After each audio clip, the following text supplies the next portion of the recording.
পূর্বাঞ্চল প্রতিদিনে এই মুহূর্তে কয়েকটি সংবাদ নিয়ে আপনাদের সাথে রয়েছি আমি শবনম। বিস্তারিত সংবাদের আগে প্রথমে দেখে নেব হেডলাইন্স।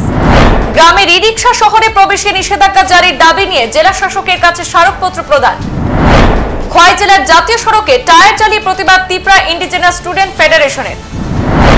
কার্যকাল সম্পন্ন হবার প্রাক মুহূর্তে 5 বছরের কাজের বিভিন্ন দিক তুলে ধরলেন কাছাড় জেলা পরিষদের সভাপতি। লোকসভা নির্বাচনে বিজেপিকে পরাজিত করতে ধর্মনিরপেক্ষ সকল রাজনৈতিক দলের সঙ্গে আলোচনা করতে প্রস্তুত সিপিআইএম। বিক্রমপুর উচ্চতর মাধ্যমিক বিদ্যালয়ে মাধ্যমিক পরীক্ষার বেনু দেওয়া হয়েছে, খুশির জোয়ার গোটা এলাকায়। রোটারি ক্লাব ও গ্রিনল্যান্ড শিলচর শাখার সম্মেলনে তৃতীয় লিঙ্গ সহ অন্যান্য বিভিন্ন গুরুত্বপূর্ণ বিষয়ে আলোচনা সভা। 26 ফেব্রুয়ারি থেকে শুরু হচ্ছে কুমারঘাট প্লে সেন্টারে রাজ্যভিত্তিক কাবাডি প্রতিযোগিতার আসর।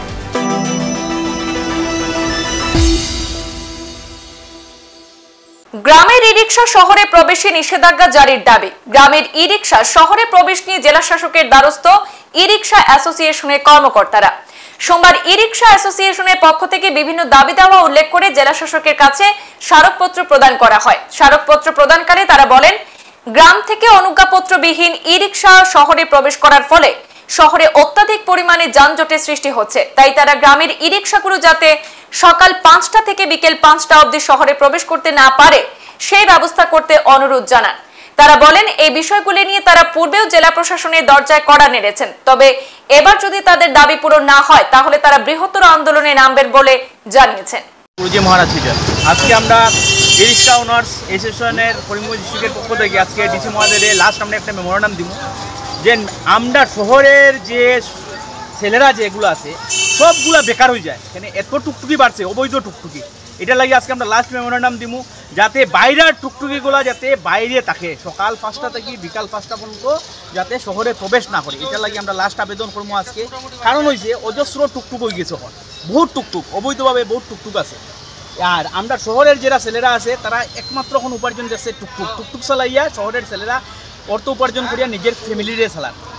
আর গ্রামে অনেক রোজগার বা শহরের বাইরে অনেক রোজগারের ব্যবস্থা আছে, কিন্তু আমরা শহরের ভিতরে সব ছেলেরা বেকার হয়ে যায়। তাই আজকে আমরা লাস্ট ডিসি মহোদয়ের অনুরোধ করিয়া যাতে শহরের বাইরের গাড়িগুলা সকাল 5টা থেকে বিকাল 5টা পর্যন্ত শহরের বাইরে থাকুক, আর ভিতরের যেগুলো শহরে আছে এগুলা ভিতরে চলতে দেয়। তার মধ্যে একটা আছে 2018 সনের আগের যেগুলা গাড়ি আছে, আমরা এইটা লইয়া বহুতবার ডিসি মহোদয়ের বা মাননীয় পৌরপতি এমএলএ বা বহুত ডিটিওরে আমরা মেমোরান্ডাম দিছি যাতে আমরা 2008-এর যেগুলা গাড়ি আছে এগুলারে রেজিস্ট্রেশন দেওয়া হইতো, কিন্তু আজকে পর্যন্ত দেওয়া হইছে না। ত্রিপুরা মধ্যশিক্ষা পর্ষদ পরিচালিত মাধ্যমিক এবং উচ্চ মাধ্যমিক পরীক্ষায় ককবরক বিষয় যাতে রোমান হরফে লেখা যায় সেই দাবিকে সামনে রেখে অনির্দিষ্টকালের জন্য সড়ক ও রেলপথ অবরোধের ডাক দিয়েছে তিপ্রামথা দলের সমর্থিত ছাত্র সংগঠন ত্রিপুরা ইন্ডিজেনাস স্টুডেন্ট ফেডারেশন তথা TISF। সোমবার সকাল থেকে এই অবরোধের ডাক দেওয়া হয়েছে। খোয়াই জেলার বড়মুড়া পাহাড়ে 8 নম্বর জাতীয় সড়কে টায়ার জ্বালিয়ে প্রতিবাদ করেন ছাত্রছাত্রীরা। একইভাবে সিপাহীজলা জেলার দক্ষিণ জেলার বিভিন্ন জায়গায় রাস্তা অবরোধ করা হয়।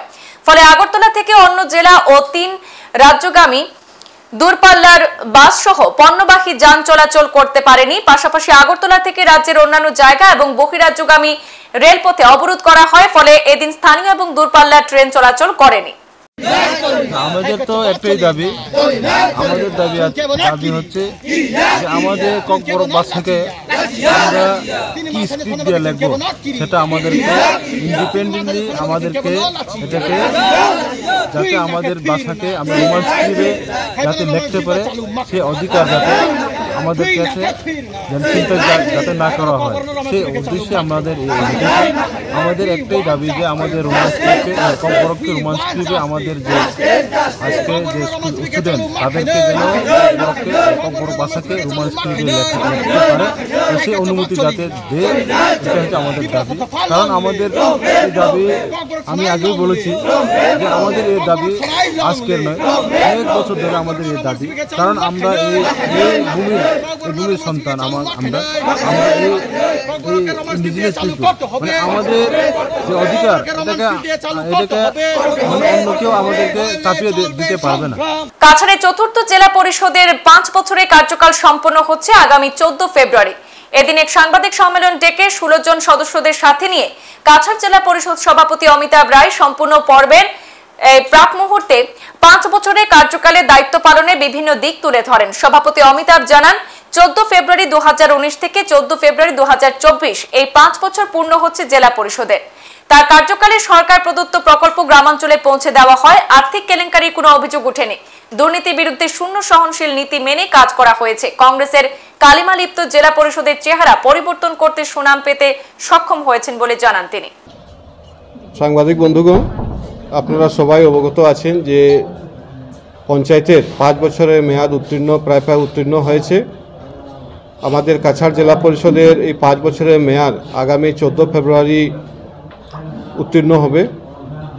সেই 5 বছরের কার্যকালে খতিয়ান সম্পর্কে আপনাদেরকে জানানোর জন্য আজকে আমরা কাছাড় জেলা পরিষদে সাংবাদিক সম্মেলনের আয়োজন করেছি এবং বিগত 5 বছরে আমাদের সবাই জেলা পরিষদের সদস্য, দলীয় নেতৃত্ব, আমাদের নির্বাচিত সাংসদ, বিধায়ক সভার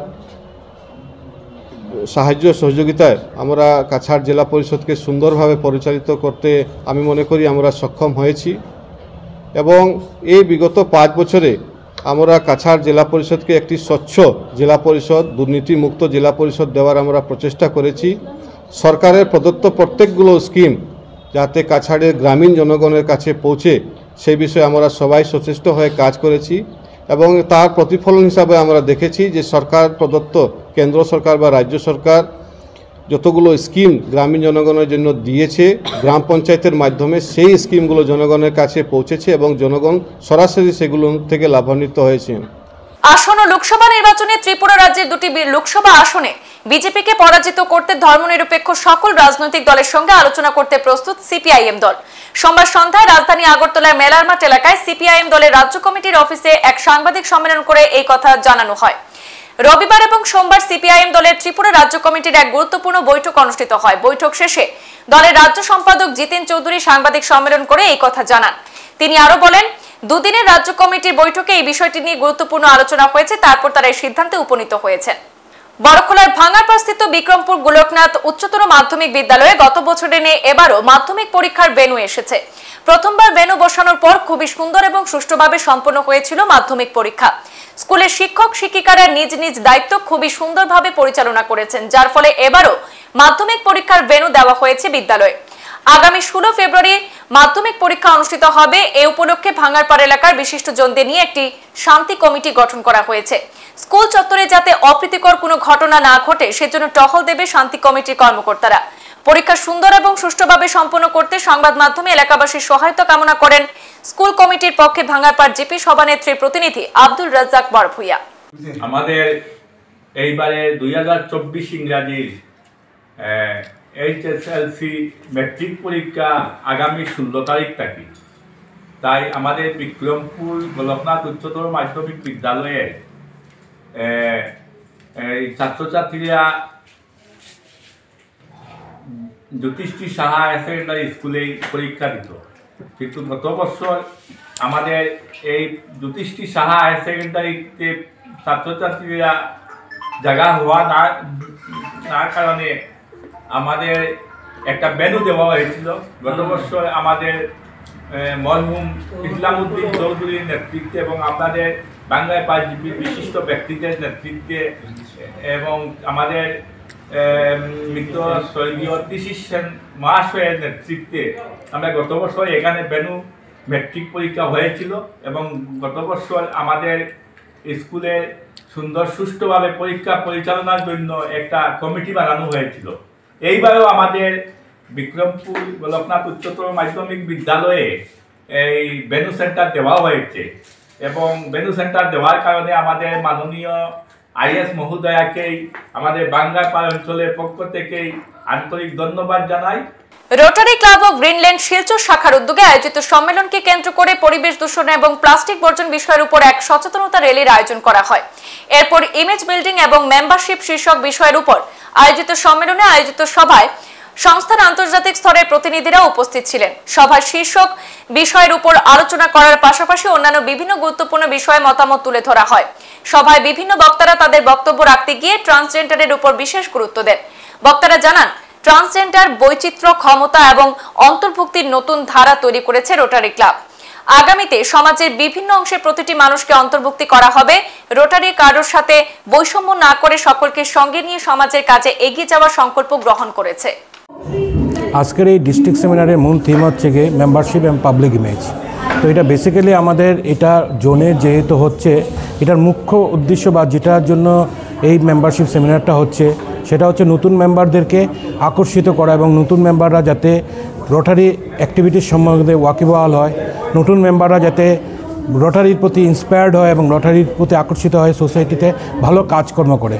তার জন্য এবার আমরা এই পদক্ষেপটা নিলাম, একটা মেম্বারশিপ সেমিনার। আর এই প্রোগ্রামটা আজকে আমাদের ডিস্ট্রিক্টের মধ্যে জোন আছে 25টা জোনের মধ্যে আমরা 3টা জোন অ্যাক্টিভলি পার্টিসিপেট করেছে উইথ 100% রেজিস্ট্রেশন। ওদের মূল বক্তব্যটাই ছিল যে মেম্বারশিপকে রিঅ্যাটেনশন করা, যাতে ওরা ক্লাবের প্রতি অ্যাট্রাকটিভ হয় এবং সোসাইটিতে ভালো কাজকর্ম করে। রোটারির যেটা মুখ্য উদ্দেশ্য সেটা উপরে তারা আলোকপাত করছে। প্লাস পাবলিক ইমেজ নিয়েও আমাদের এই সেমিনারে ডিসকাশনস হচ্ছে। কিনোট স্পিকার হিসেবে ডিস্ট্রিক্ট রোটারির থেকে আমাদের 7 জন স্পিকার আসছে আজকে। তো ওরাও এই পাবলিক ইমেজ এবং ডিস্ট্রিক্ট ইমেজ সেমিনার নিয়ে কথাবার্তা বলছে এবং মেম্বাররা খুবই উৎসাহিত এবং খুবই ইন্সপায়ার্ড হচ্ছে আজকের এই প্রোগ্রামটা এবং সাকসেসফুল হচ্ছে। পাবিছড়া বিধানসভা কেন্দ্রের বর্তমান বিধায়ক ভগবান চন্দ্র দাস ও কুমারঘাট প্লে সেন্টারের যৌথ উদ্যোগে আগামী 26 ফেব্রুয়ারি থেকে শুরু হতে যাচ্ছে কুমারঘাট প্লে সেন্টারের রাজ্যভিত্তিক কাবাডি প্রতিযোগিতার আসর। এই টুর্নামেন্ট চলবে 28 ফেব্রুয়ারি পর্যন্ত। এই টুর্নামেন্টকে সাফল্যমণ্ডিত করে তোলার জন্য সোমবার বিকেলে টুর্নামেন্ট কমিটির কর্মকর্তাদের দ্বারা আয়োজিত এক সাংবাদিক বৈঠকের আয়োজন করে বিস্তারিত জানিয়েছেন কর্তৃপক্ষ।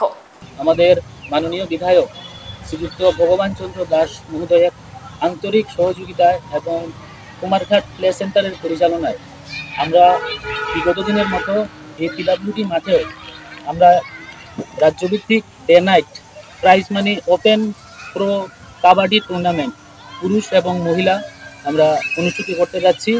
মোটামুটি অ্যাটেন্টিভ ডেট আমরা নিয়েছি 26, 27 এবং 28। এই 3 দিনে আমরা রাজ্যভিত্তিক আমরা এখানের মধ্যে কাবাডি টুর্নামেন্ট করব। আমরা বিগত দিনে দেখেছি এই মাঠে আমাদের ক্রিকেট টুর্নামেন্ট করেছি, মাননীয় বিধায়ক আমাদের আন্তরিকভাবে সাহায্য করেছেন। তারপরে রাজ্যভিত্তিক ভলিবল টুর্নামেন্ট করেছি।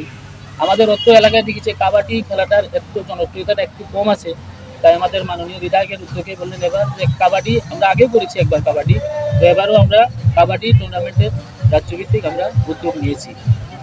প্রথমে খেলাটা শুরু হবে 26 তারিখ 2টার সময় আমরা উদ্বোধনী অনুষ্ঠান রেখেছি পিডব্লিউডি মাঠে।